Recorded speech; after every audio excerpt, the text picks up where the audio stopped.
இன்னைக்குப்பா அம்மா வந்து பூசணிக்காய் எடுத்திருக்கேன். இந்த பூசணிக்காய் வந்து நல்லா நம்மளுக்கு வெயிட்டை, நம்ம உடம்புல உள்ள வெயிட்டை குறைக்கக்கூடியது, நல்ல நீர் சத்து உள்ள காய் பூசணிக்காய். இப்போ அம்மா வந்து ஒரு 100 கிராம் எடுத்திருக்கேன். 100 கிராமுக்கு நல்லா தோல் சீவிட்டு எடுத்து வச்சிருக்கேன். இதை சீவிக்கிடுவோம், துருவிக்கிடுவோம். பூசணிக்காயை நல்லா துருவியாச்சு. இப்போ இஞ்சி எடுத்திருக்கேன்ப்பா. இதில் கொஞ்சம் ஒரு பாதி அளவுக்கு, 1 இன்ச்சில் ஒரு பாதி அளவுக்கு கொஞ்சம் சீவிக்கிடுவோம். இதையும் கொஞ்சம் நம்ம இஞ்சி துருவியாச்சு. 2 பல் பூண்டு எடுத்திருக்கேன்ப்பா. இதையும் நம்ம துருவிக்கிடுவோம். இப்போ பல் பூண்டையும் துருவியாச்சு. இப்போ அம்மா ஒரு பச்சை மிளகாய் எடுத்திருக்கேன். இதையும் நம்ம பொடியாக நறுக்கி போட்டுக்கிடுவோம்.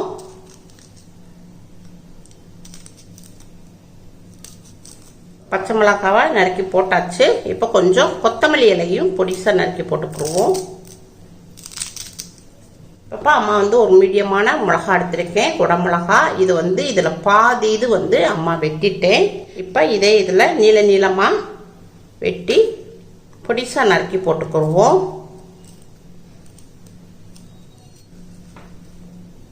இப்போ அம்மா வந்துப்பா ஒரு 7 பீஸ் வெங்காயம் எடுத்திருக்கேன். சின்ன வெங்காயம். சின்ன வெங்காயத்தையும் நல்லா உட நறுக்கி விட்டு பொடிசா நறுக்கி போட்டுக்கிடுவோம்.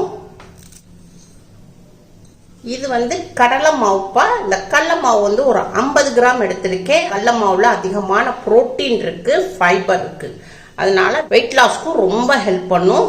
இதை வந்து ஒரு 50 கிராம் கடலை மாவு போட்டுக்கிடுவோம். கொஞ்சமா மஞ்சப்பொடி போட்டுக்கிடுவோம். 1/4 டீஸ்பூன் அளவுக்கு சீரகம் போட்டுக்கிடுவோம். ஜீரணத்துக்கு கொஞ்சம் பெருங்காயப்பொடி போட்டுக்கிடுவோம். ஒரு 1/4 டீஸ்பூனு மிளகு பொடி போட்டுக்கிடுவோம்பா. வெயிட் லாஸ்க்கு ரொம்ப நல்லா ஹெல்ப் பண்ணும். தேவையான அளவுக்கு உப்பு போட்டுக்கிறோம்ப்பா, பிங்க் சால்ட்டு. கொஞ்சமாக ஒரு 4-5 ட்ராப்ஸு எலுமிச்சம்பழம் சாறு விட்டுக்கிடுவோம்.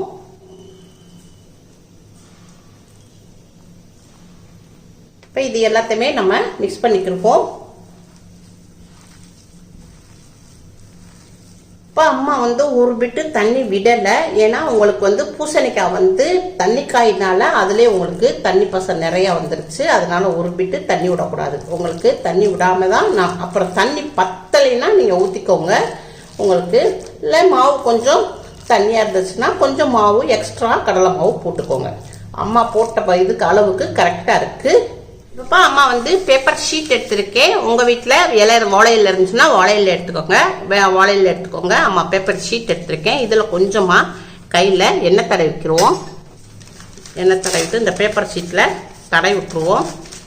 இப்போ அம்மா வந்து கையில் பேப்பர் ஷீட்டில் கொஞ்சமாக லைட்டாக எண்ணெய் தடவிருக்கேன். அப்போ தான் நம்ம வந்து பிரட்டி போடும் போது நம்மளுக்கு வந்து ஈஸியாக எடுக்க வரும்.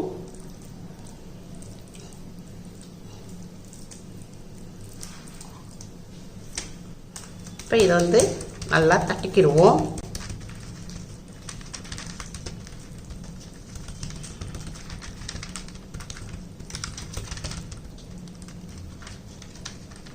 இப்போ நம்ம கேஸ் பக்கம் போயிடுவோம்ப்பா. இப்போ அம்மா வந்து கேஸ் ஆன் பண்ணியிருக்கேன். ஒரு தோசை தவா வச்சுருக்கேன்.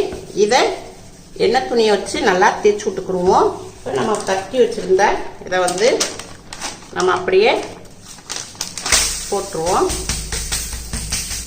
ஒரு நிமிஷத்துக்குப்பா அப்படி இருக்கட்டும். இப்பப்பா பெரட்டி போட்டு நம்ம வந்து பேப்பரில் போட்டோம் இல்லையா, இதை அப்படியே எடுத்துருவோம்.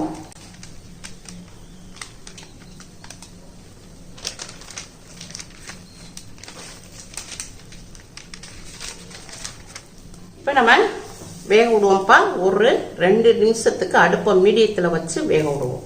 ஒரு 1/4 டீஸ்பூன்ப்பா நல்லெண்ணெய் விட்டுக்குருவோம். கொஞ்சமாக மேலே நல்லா வெந்துருச்சு, கலர் மாறிடுச்சு. இப்போ இதை வந்து நம்ம பிரட்டி போட்டுக்கிடுவோம். மெதுவாக அப்படி எடுத்து விடணும்.